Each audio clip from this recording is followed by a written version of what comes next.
Arthur aimait le spectacle et la gentillesse envers les autres. C'est peut-être grâce à son bon caractère qu'il a obtenu une belle femme qu'il aimait et adorait de tout son cœur.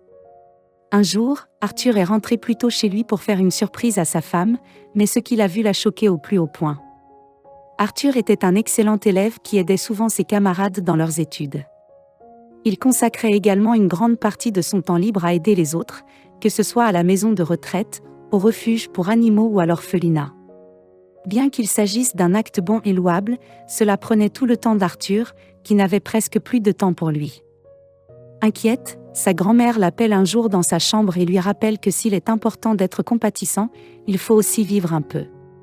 Elle lui a conseillé de se concentrer sur d'autres aspects de sa vie.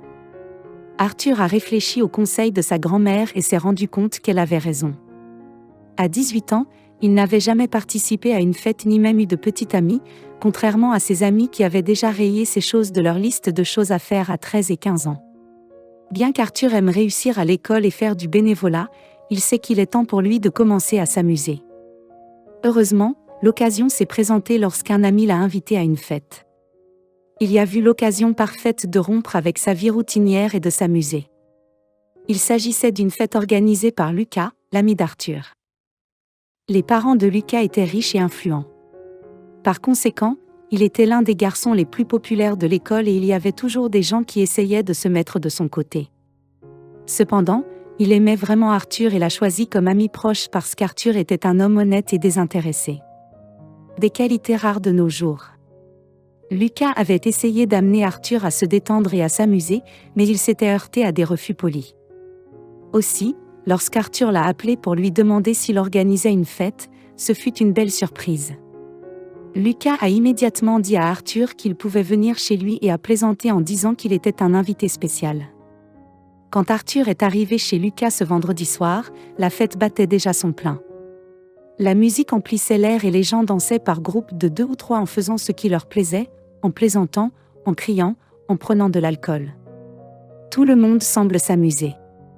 Se sentant dépassé par le bruit et la foule, Arthur se rendit dans la cuisine, qui était calme et paisible. Il n'y était que depuis quelques minutes lorsqu'une jeune fille vêtue d'une courte robe bleue est entrée en courant, semblant sur le point de pleurer. Inquiet, Arthur lui demande quel est le problème et elle lui montre la grande tache de vin sur sa robe. « Quelqu'un a renversé du vin sur moi. » Ils n'ont même pas pris la peine de s'excuser et ont continué à danser. « Que dois-je faire ? J'ai emprunté cette robe et je ne peux pas me permettre de l'abîmer. » Elle a paniqué. Arthur s'empresse de prendre une poignée de sel qu'il applique sur la tache. Il lui assure que la tache s'éclaircira avec l'aide du sel et qu'il sera facile de l'enlever. En effet, sous les yeux ébahis de la jeune fille, la tache commença à s'estomper. Elle lui a demandé comment il connaissait cette astuce si efficace et Arthur lui a timidement expliqué que c'était sa grand-mère qui lui avait appris. « Merci beaucoup. » Elle sourit et lui fait les yeux doux. Arthur leva son regard pour rencontrer le sien et fut captivé par les yeux verts de la jeune fille. L'intensité de son regard l'a mis en transe et il n'a pas pu détourner le regard pour combler le silence gênant qui s'est ensuivi. La jeune fille se présente rapidement sous le nom d'Eva et dit à Arthur qu'elle fréquente également une école. Ils discutent encore un peu et Arthur a l'impression d'avoir trouvé l'élu de son cœur. Au cours des 2 mois qui ont suivi, Eva a appelé Arthur chaque fois qu'elle avait besoin d'aide pour des travaux, des courses, des déplacements en voiture, des déménagements, etc. Et à chaque fois, Arthur abandonnait ce qu'il était en train de faire et courait à son secours. Eva était bien consciente des sentiments d'Arthur pour elle, car il la regardait toujours avec des yeux remplis d'amour. Mais elle feint de l'ignorer et le taquine souvent en le remerciant de n'être qu'un ami au lieu de quelque chose de plus. Un jour, Arthur était chez Eva. Ils étudiaient ensemble lorsqu'elle soupira soudain et se leva pour s'admirer dans le miroir. « Je suis trop belle, non ?» demanda-t-elle, et Arthur acquiesça. « Alors pourquoi dois-je me battre pour lire ou faire quelque chose que je n'aime pas, alors que je peux tout simplement épouser un homme riche et qu'il s'occupera de moi en retour ? Je le rendrai très heureux avec ma beauté et ma présence. » Les paroles d'Eva font germer une idée chez Arthur. Il se dit que s'il devenait riche, Eva le jugerait digne d'être sa femme. Inspiré par cette idée, Arthur a fait des recherches sur les secteurs d'activité dans lesquels ses compétences pourraient l'aider à réussir et il a trouvé de nombreuses possibilités grâce à ses compétences. Grâce à ses excellentes notes et à sa grande expérience du bénévolat, Arthur a été facilement admis dans une université prestigieuse et a été embauché par une entreprise très réputée. Après avoir obtenu son diplôme, il a rapidement gravi les échelons. En moins de 10 ans, depuis le jour où Eva a prononcé ces mots, il est devenu riche et prospère.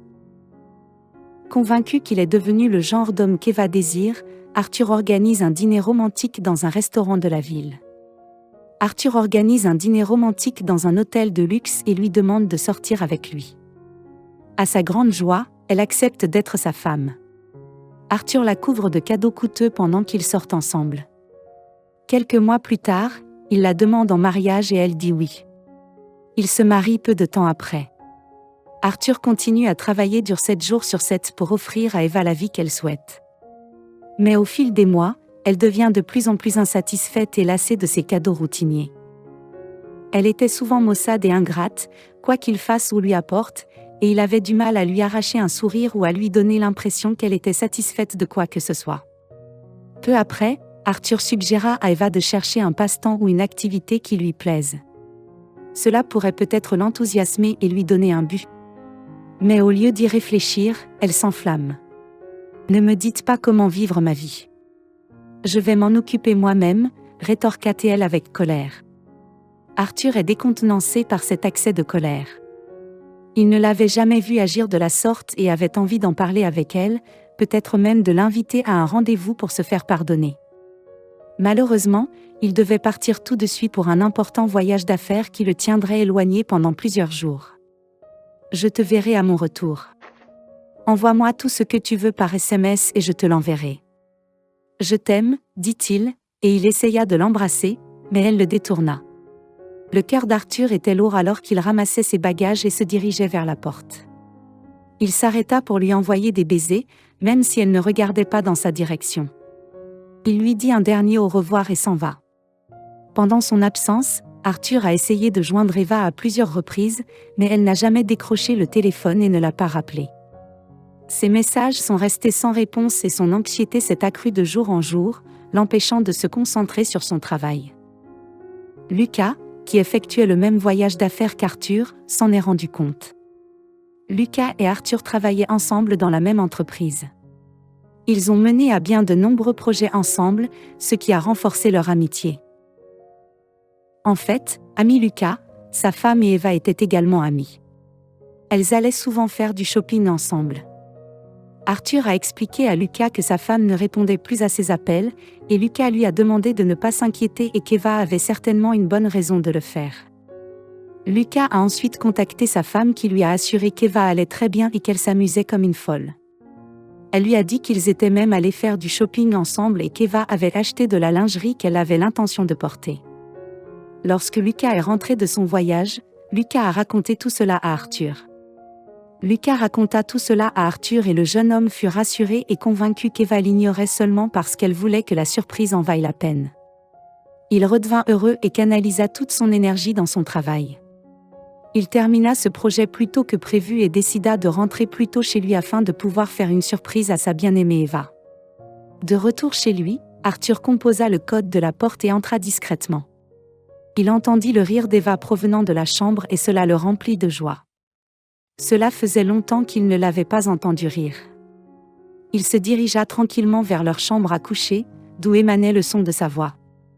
Il prit quelques grandes respirations pour se préparer avant d'ouvrir la porte, et ce qu'il vit le choqua au plus haut point.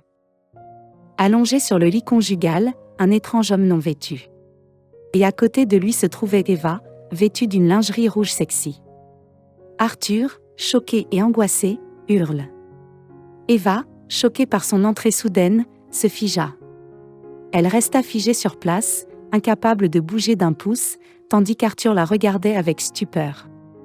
À ce moment-là, tout devient clair pour lui. Il réalisa qu'Eva ne l'avait jamais aimé et qu'elle n'était restée avec lui que pour son argent.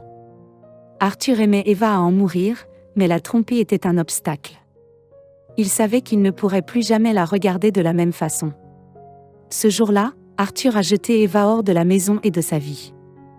Il a fini par divorcer et s'est assuré qu'elle ne recevrait rien de sa pension alimentaire.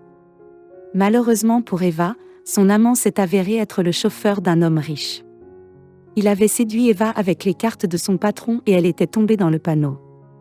Le chauffeur a lui aussi largué Eva en disant qu'il ne pouvait pas rester avec une tricheuse et une chercheuse d'or livrée à elle-même. Eva regrette profondément ses actes et souhaite pouvoir inverser le cours du temps. Des années après qu'Eva l'ait blessée, Arthur a pu tourner la page et a trouvé le bonheur durable avec quelqu'un d'autre. Il a trouvé un bonheur durable avec quelqu'un d'autre. Que pensez-vous de cette histoire ? Faites-nous part de vos réflexions dans la section des commentaires. À la prochaine fois.